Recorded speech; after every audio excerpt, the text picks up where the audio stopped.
মনের সুখই আসল সুখ। আপনার মন, আপনার হৃদয়টা, আপনার হার্ট, আপনার সোল, এইটা মানে পিস অফ মাইন্ড আছে কিনা এইটা আপনি খেয়াল করবেন।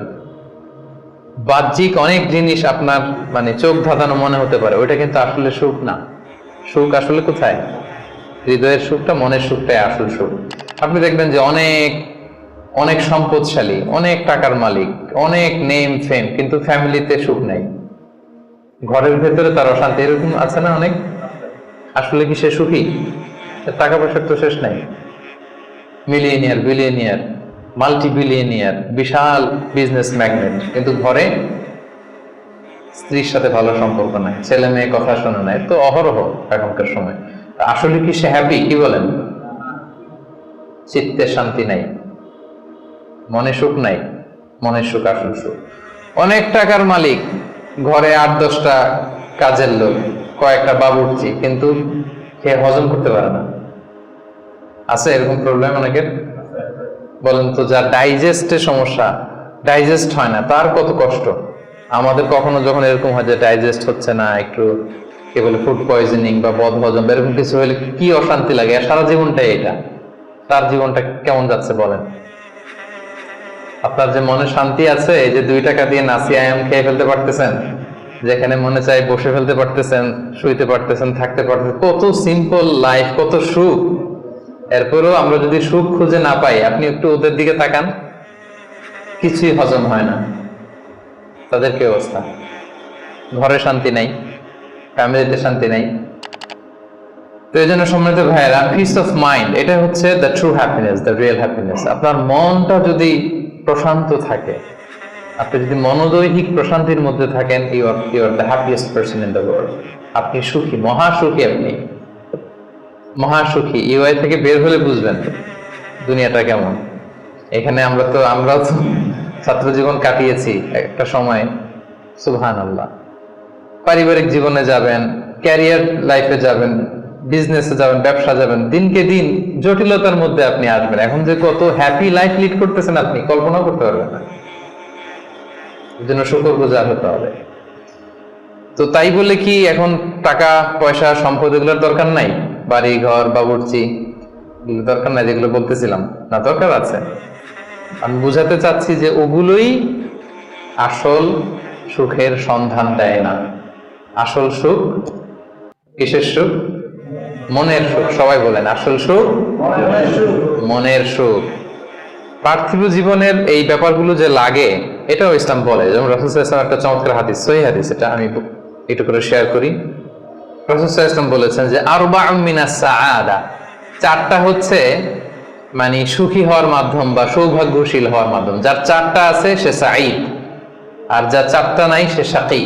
সাঈদ মানে কি? সুখী বা সৌভাগ্যশীল, আর শাকী মানে দুঃখী বা দুর্ভাগা। তো সুখী কারা বা সৌভাগ্যশীল কারা? রাসূল সাল্লাল্লাহু আলাইহি ওয়াসাল্লাম পার্থিব জিনিস যে লাগে, এটা যে ইসলাম ডিনাই করে না, তার প্রমাণ রাসূল সাল্লাল্লাহু আলাইহি ওয়াসাল্লাম বলছেন যে আরবাউন মিনাস সাআদা, 4টা জিনিস মানুষের সুখ নিশ্চিত করে, সুখ এনে দেয় পার্থিব জগতে, দুনিয়াবি হাইসিয়াতে আর কি। 1 নম্বর হচ্ছে আল মারআতু সালিহা, নেককার স্ত্রী। এটা কিন্তু আপনার জীবনকে সুখময় করার একটা বড় মাধ্যম। 2 নম্বর হচ্ছে আল মাসকানুল ওয়াসিআ, প্রশস্ত বাসভবন। কি বলেন? খুব যদি চিপা চাপা হয়, এটা তো ওখানে চলাফেরা করে মজা হবে না, স্বাভাবিক। কিন্তু যদি একটা চমৎকার বাসভবন হয়, অনেক স্পেশাস, এটা আসলেই সুখ স্বাচ্ছন্দ্যের একটা ব্যাপার, মানে দুনিয়াবি দিক থেকে। 3 নম্বর হচ্ছে ওয়াল জারুস সালিহ, ভালো প্রতিবেশী, গুড নেইবার। কি বলেন? আরবিতে কি বলে? উতলুবুল যাও ক্বাবলাদ দার, বাড়ি কেনার আগে আগে প্রতিবেশী দেখে নাও, আরবি ভাষার একটা প্রবাদ। আর 4 নম্বর হচ্ছে ওয়াল মারকাবুল হানি, মানে হচ্ছে লিটারালি হচ্ছে সুইট রাইডিং, ভালো একটা আরোহণ। এটা বর্তমানে গাড়ি হইতে পারে, একটা সুন্দর চমৎকার গাড়ি, ভালো ব্র্যান্ডের গাড়ি, মার্সিডিজ না হইতে পারে।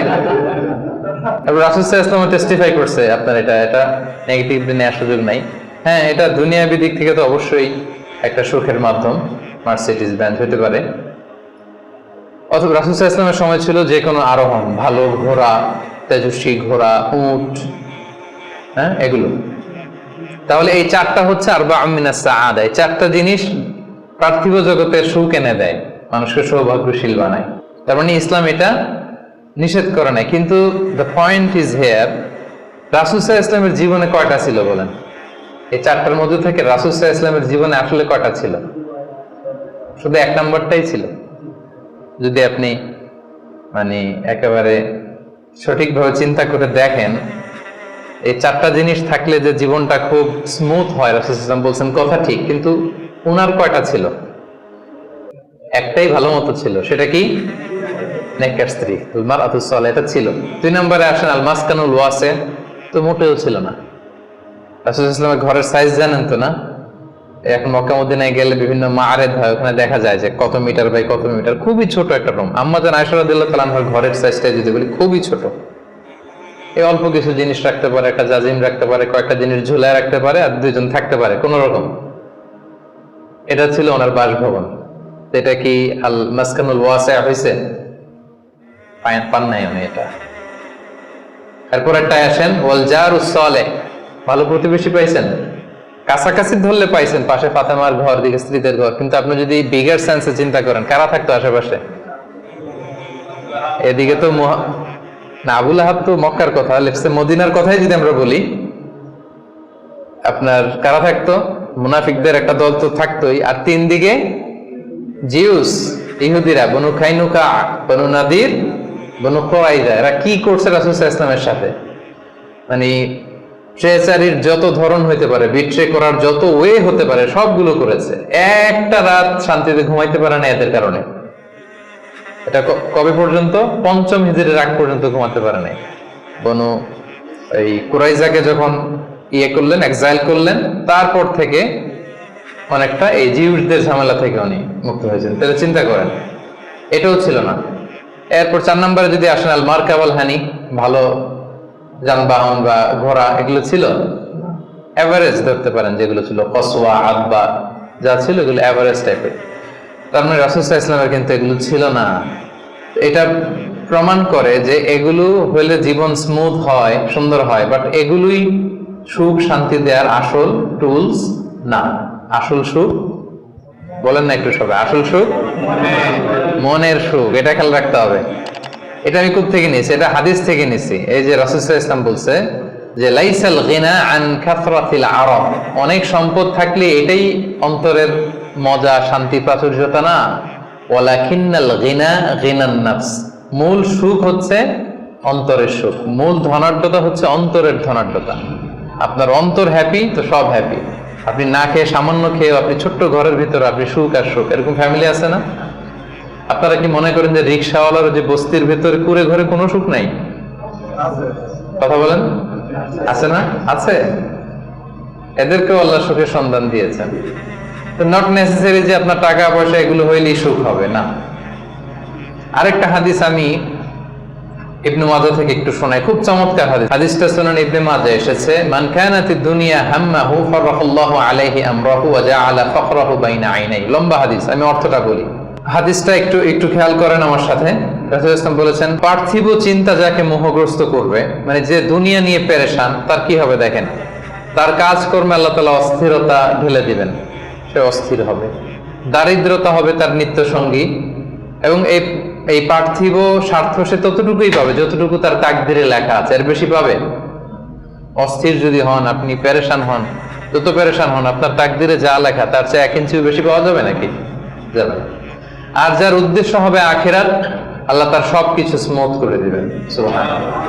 তার অন্তরকে আল্লাহ তাআলা ঐশ্বর্যমণ্ডিত করে দিবেন। এই যেটা বলতেছিলাম যে ফাইনাল গিনা গিনান নাফস, অন্তরের সুখ, হৃদয়ের সুখী আসল সুখ, অন্তরের সুখী আসল সুখ। এবং দুনিয়া স্বয়ং তার সামনে এসে হাজির হবে। যার চিন্তা হচ্ছে আখিরাত নিয়ে, দুনিয়া আপনাতে এসে ধরা দিবে। এই জন্য হৃদয়ের সুখটা, এটা যে আসল সুখ, এটা যেন আমরা ফিল করি, এটা এনশিওর করার ট্রাই করতে হবে। আপনি এইটা না করে অন্যদিকে যদি বেশি ছুটেন, আপনার অস্থিরতা কমবে না, এটা আপনাকে দুঃখী বানাবে, অসুখী বানাবে, অস্থির বানাবে, আপনার সুখ কেড়ে নেবে জীবন।